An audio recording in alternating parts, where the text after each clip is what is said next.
सर्वांना नमस्कार. आपली शाळा हे यूट्यूब चॅनल आपले सहर्ष स्वागत करत आहे. आजच्या व्हिडिओमध्ये आपण राज्यातील सर्व समूह साधन केंद्र स्तरावर दरमहा शिक्षण परिषद आपल्याला कशाप्रकारे आयोजित करायची आहे, त्यांचे नियोजन काय असणार आहे आणि नक्की कोणते विषय घ्यायचे आहेत याविषयीची संपूर्ण माहिती आपण पाहणार आहात. तत्पूर्वी आपण जर या चॅनलवर नवीन असतील तर सर्वप्रथम या चॅनलला सबस्क्राईब करायला विसरू नका. चला तर सुरुवात करूया आजच्या व्हिडिओला. पहा, महाराष्ट्र शासन शालेय शिक्षण व क्रीडा विभाग यांचं हे पत्र आहे आणि या पत्राचा विषय आहे राज्यातील सर्व समूह साधन केंद्र स्तरावर दरमहा शिक्षण परिषद आयोजित करण्याबाबत. तर या पत्रामध्ये आपल्याला काय सांगितले ते पाहूया. उपरोक्त संदर्भ नव्हे, राज्यातील सर्व समूह साधन केंद्र स्तरावर दरमहा शिक्षण परिषदा आयोजित करण्यात येतात.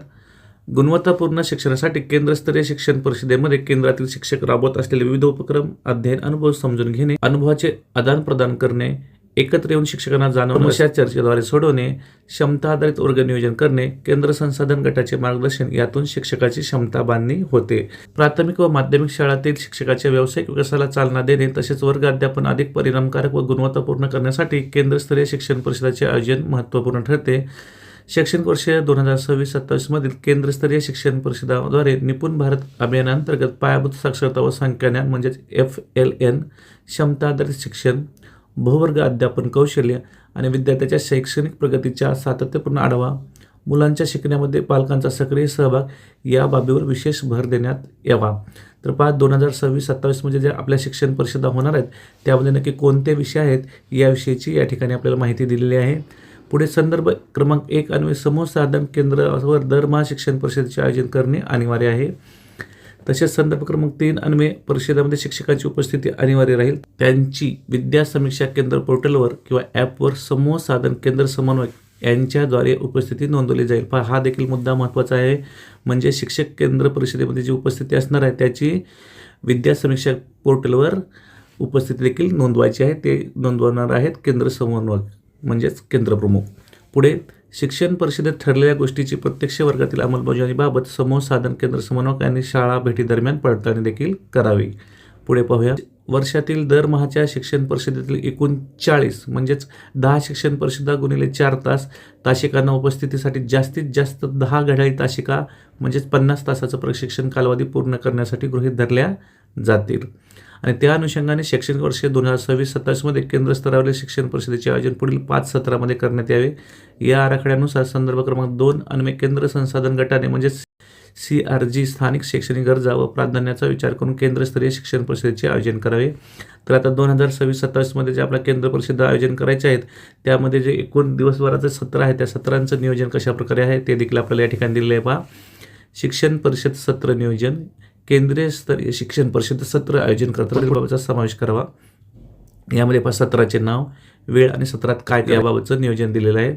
यामध्ये सत्र पहिले मागील महिन्याचा आढावा, त्यासाठी 45 मिनिटाचा कालावधी असणार आहे आणि यामध्ये मागील महिन्यात आपल्या वर्गात काय झाले, कोणत्या अडचणी आल्या, कोणत्या लक्षणीय बाबी आढळल्या याचे पुनरावलोकन करावे. त्यानंतर सत्र दुसरे विचारांची व अनुभवाची देवाणघेवाण, त्यासाठी 45 मिनिटे वेळ असणार आहे.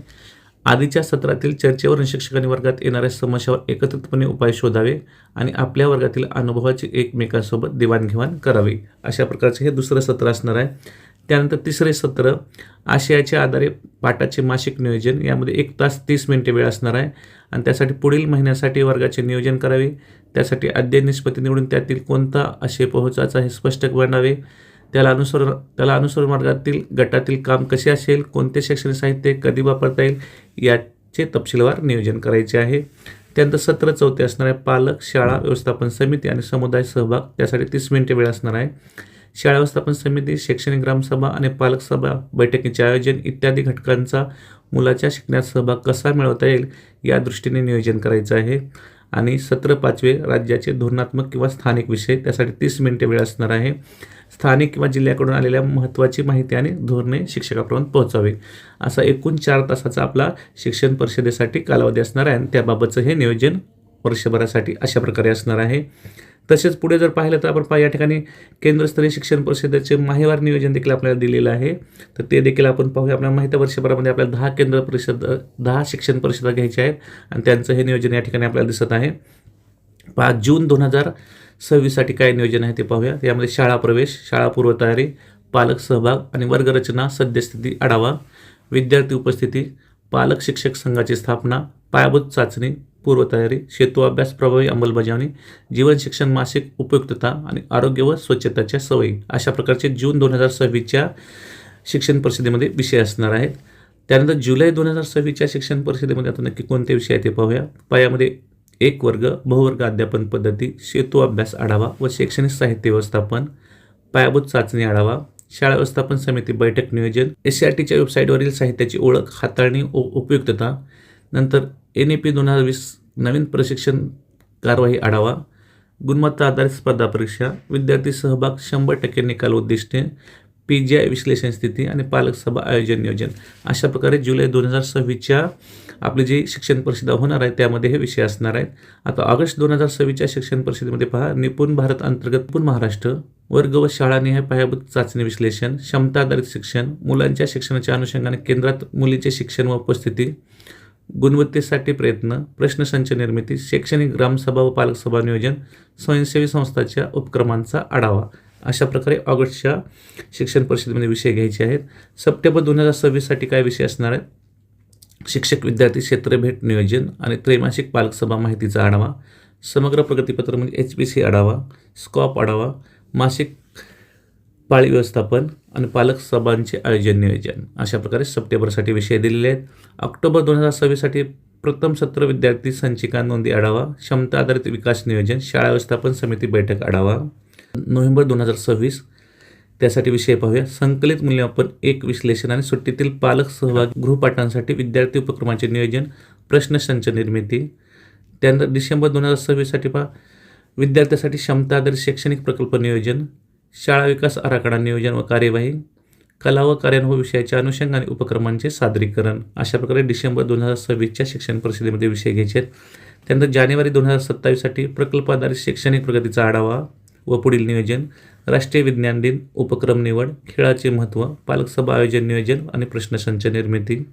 फेब्रुवारी 2027साठी द्वितीय सत्र विद्यार्थी संचिका नोंदी आढावा आणि क्षमता आधारित विकास नियोजन, स्वयंसेवी संस्थांच्या उपक्रमांचा आढावा अशा प्रकारे फेब्रुवारी 2027साठी आपल्याला शिक्षण परिषदेमध्ये विषय असणार आहेत. पुढे मार्च 2027साठी पहा, विद्यार्थीने क्षमता आधारित उपचारात्मक उपक्रमाचे नियोजन, पुढील शैक्षणिक वर्षाचे नियोजन यावर चर्चा व दिशा ठरवणे आणि समग्र प्रगतीपत्रक म्हणजे HPC आढावा आणि स्कॉप आढावा. तर अशा प्रकारे आपल्याला वर्षभरामध्ये ज्या 10 शिक्षण परिषदा घ्यायच्या आहेत त्यासाठीचे महिनावार या ठिकाणी विषयनिहाय आपल्याला नियोजन आणि मार्गदर्शन केल्याचं दिसून येतं. पुढे पाहूया, शिक्षण परिषदेसाठी उपयुक्त विषय मार्गदर्शक असून केंद्रस्तरीय शिक्षण परिषद संरचनात्मक गुणवत्तापूर्ण व अधिकाधिक फलदायी होण्यासाठी दिलेले आहेत. या व्यतिरिक्त स्थानिक गरजेनुसार व शैक्षणिक प्राधान्यानुसार संबंधित केंद्रस्तरावर आवश्यक पूरक विषयाचाही समावेश करावा. शिक्षण परिषदामध्ये विषयानुरूप चर्चा, अध्ययन अध्यापन अडचणी सोडण्यासाठी एकमेकाच्या अनुभवाची देवाणघेवाण आणि उत्कृष्ट शैक्षणिक उपक्रमाचे सादरीकरण तसेच वर्गनिहाय व विषयनिहाय मासिक वर्ग नियोजन करण्यात वर जे आपल्याला शिक्षण परिषदेसाठी नियोजन दिलेलं आहे ते एक मार्गदर्शक असणार आहे. यामध्ये आपण आपल्या गरजेनुसार आणि स्थानिक परिस्थितीनुसार यामध्ये आपण आणि शैक्षणिक प्राधान्यक्रमानुसार आपण यामध्ये बदल देखील करू शकतो. शिक्षण परिषदेसाठी आयोजन नियोजन करण्याची जबाबदारी शिक्षणाधिकारी प्राथमिक माध्यमिक यांची राहील. तसेच विषयांचे तज्ज्ञत्व व मार्गदर्शकाची जबाबदारी जिल्हा शिक्षण व प्रशिक्षण संस्थेची राहील म्हणजे डाएटची राहणार आहे. आणि सदर नियोजनानुसार शैक्षणिक वर्ष 2026-27 मध्ये केंद्र स्तरावरील शिक्षण परिषदेचे प्रभावी नियोजन व संदर्भीय शासनपत्रावरील निर्देशानुसार आयोजन करण्यात यावे. शिक्षण परिषदेची सुधारित मार्गदर्शिका विकसित केली असून कार्यालयाच्या संकेतस्थळावर उपलब्ध करून देण्यात आलेली आहे. तर अशा प्रकारे आपण आजच्या व्हिडिओमध्ये सन 2026-27 शैक्षणिक वर्षामध्ये राज्यातील सर्व समूह साधन केंद्र स्तरावर शिक्षण परिषदा कशा प्रकारे घ्यायची आहे, त्यासाठीचं काय नियोजन असणार आहे, सत्रवाईज नियोजन पाहिलं, तसेच महिनाभर देखील नियोजन पाहिलं. मला आशा आहे तुम्हाला सर्वांना हा व्हिडिओ नक्कीच आवडला असेल. तुम्हाला जर हा व्हिडिओ आवडला असेल तर आपली शाळा या यूट्यूब चॅनल सबस्क्राईब करायला विसरू नका. पुन्हा एकदा भेटूया एका नवीन व्हिडिओसह. तोपर्यंत सर्वांना मनपूर्वक धन्यवाद.